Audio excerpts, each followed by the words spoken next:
महायुतीच्या नेत्यांच्या मतदारसंघानुसार सभा घेण्याचं नियोजन करण्यात आलं आहे।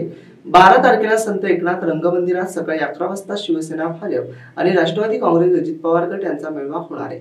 यात प्रमुख नेते मार्गदर्शन करणार आहेत। मराठवाडा आणि विदर्भात मुख्यमंत्री एकनाथ शिंदे यांच्या जाहीर सभा होतील आणि विधानसभा निवडणुकीचे रणशिंग फुंकले जाईल, असे शिंदे सेनेचे प्रवक्ते आमदार संजय सिरसाट यांनी म्हटलं आहे।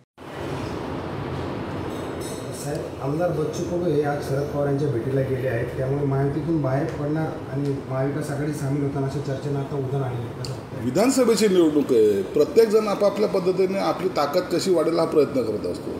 आज बच्चू कडू शरद पवारला भेटायला गेले, आणखी कोण कुणाला भेटायला जातील, आमच्याकडे अनेक लोक येतात, म्हणून आम्ही या विषयावर एवढं गांभीर्याने पाहत नाहीत। ज्यांना आपली विधानसभेत ताकद आजमायची तो प्रत्येक माणूस तो कोणत्याही पक्षाचा असेल तो आपला प्रयत्न करत असतो, म्हणून त्यात काही गैर नाही। आणि बच्चू कडू तसे अपक्ष म्हणून त्यांचा पक्ष आणि ते अशाच पद्धतीने निवडणूक आजपर्यंत लढत आलेले आहेत, म्हणून ते गेल्याने किंवा भेटल्याने फार काही असं घटना घडतील अशातला काही भाग नाही।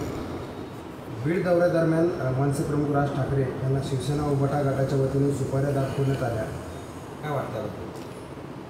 उबाटा गटाचं आणि राज ठाकरे साहेबांचं हे आपसातलं असलेलं वैर हे उबाटा गटाने व्यक्त केलेलं आहे। ना उबाटा गटाला मराठा आरक्षणाशी काही घेणं देणं आहे, ना इतर बाबीशी घेणं देणं आहे, परंतु राज ठाकरेंनी आमच्या इकडे येऊ नये म्हणून तर दर्शवलेला विरोध आहे आणि आता त्याचं उत्तर राज ठाकरे उबाटा गटाला देतील। सुपाऱ्या फेकणं हे प्रतिकात्मक आहे, कारण ज्या पद्धतीने सुपाऱ्या घेऊन राजकारण केलं जातं त्यावर मनसे विरोधात ही शिवसैनिकांची प्रतिक्रिया आहे, असं अंबादास दानवे यांनी म्हटलं आहे। हेच लोक कधी काळी राज ठाकरेंच्या पाया पडणारे लोक होते, म्हणून आता या घटनेला चोख उत्तर जे आहे ते राज ठाकरे देतील। त्याला त्यांनी आपसामध्ये झालेला त्यांचा जो काही बेबनाव आहे तो त्यांनी निपटावा आणि मला वाटतं लवकरच आता राज साहेबाच्या ला समोरे उद्धव ठाकरेंनी जी भूमिका घेतलेली आहे त्या भूमिकेचा त्याला परिणाम निश्चित भविष्यात भोगावा लागतो। महाराष्ट्रातून प्रकल्प गुजरातला जाण्याचा सिलसिला वारंवार सुरू आहे। महिंद्राचा एक प्रोजेक्ट जो महाराष्ट्रात येणार होता तो पुन्हा एकदा गुजरातकडे गेलेला आहे। असं काही नाही आहे, एखादा प्रोजेक्ट इकडे तिकडे गेल्याने महाराष्ट्राच्या प्रगतीवर कोणताही परिणाम होत नसतो।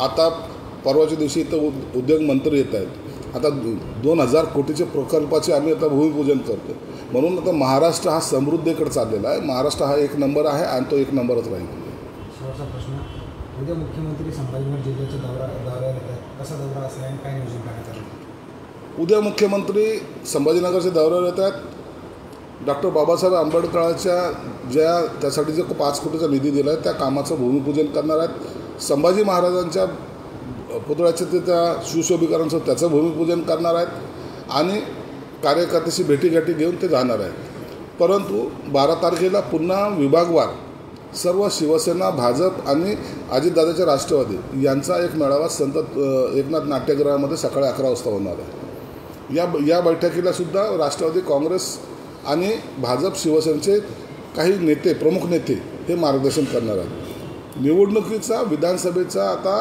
प्रचाराचा शुभारंभ झालेला आहे आणि पुढच्या 8-10 दिवसानंतर या सगळ्या महायुतीच्या नेत्यांच्या या मतदारसंघावाईज सभा घेण्याचं आम्ही आयोजन केलेलं आहे।